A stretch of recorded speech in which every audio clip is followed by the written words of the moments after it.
I'm sure some of us can relate to the feeling of art block, but I'm pretty sure all of us can also relate to the feeling of waiting for new Pokémon to come out. So how about I cure my own art block a little bit by randomly generating some new Pokémon for you guys.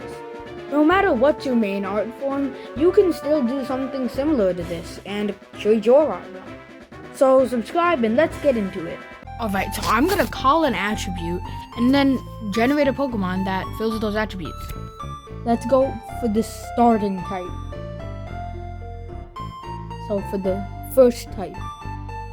And if it has a second type, then we do a second type. Togetic. Okay, so it's Fairy Flying. That means we got a Fairy type on our hand. And we get another type, which is Iron Bundle, who is Ice. So we have a Fairy Ice type with the stats of... Oh my god, can we not get a final evolution, bro? I'm not even gonna look up the stats, they're terrible. Personality. He's just a cute little guy, I guess. The personality. Let's get like a concept inspiration too. So like an animal concept inspiration. How do we make a fairy and ice type spider? Let's do it. It's a fairy and ice type weak spider thing. I thought the concept of a fairy being more of an insect-like fairy would work for the spider theme. Why'd my voice change? That was weird. Regardless, yeah. So yeah, I also wanted to make it inspired by like people from the US visiting Japan. I based it on a Yukiona, which you probably know about because it's the inspiration of both Frostlass and Jinx, two ice monsters. So basically they just kill men, so yeah. Pretty neat, I guess. Anyway, so these guys are based on foreigners, hence the blonde hair.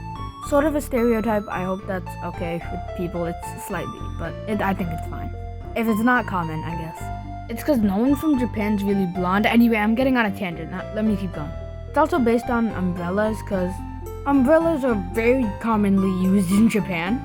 And hence the spider-like umbrella-looking thing, you know, obviously. It also just has some theater mask motifs in the face. I believe that there should be like a face under that. So it's not like the real face. Maybe, I don't know. It's also sort of based on the golden orb weaver spider because it spins yellow stuff. That makes it look like hair. So yeah. So here is Yubiota from Bijita, or visitor in Japanese, and Yukiona, what it's based on. I think if I ever make a Tokyo region, which I probably will just because of this design is so good. I know I'm patting myself on the back, but so realistic. So I was planning to make an evolution for this guy for the next part of this video, but it turned out wrong because this happened.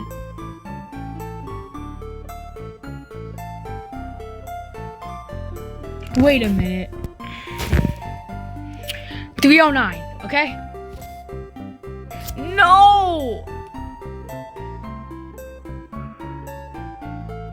Wait, no!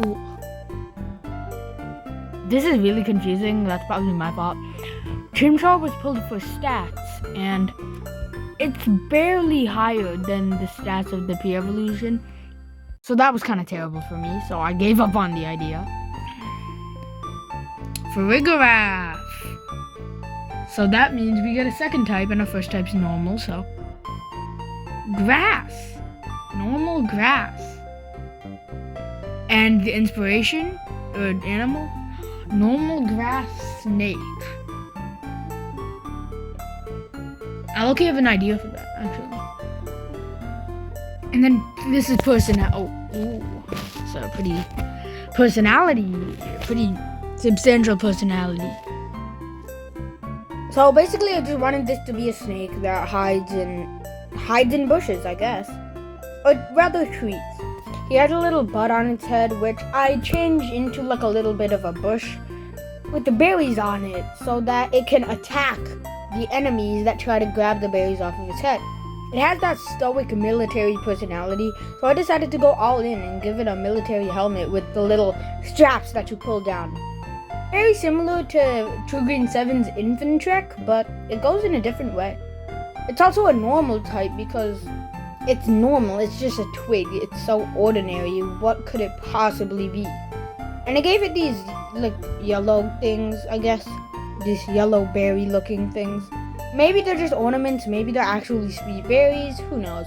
I'm sure we could drop the normal type if this were to become a starter and just make it a starter with the final form. So here is Surplan, a little baby guy. I think the idea was pretty smart, honestly, and these two Pokemon that I just made and just showed you are some of the most realistic Pokemon I've made. Let's go stats. I'll make this quick. Stats, whatever. Carkle stats, type, Ugly. Isn't that just normal? Yeah, it's just normal. Okay, let's punish that.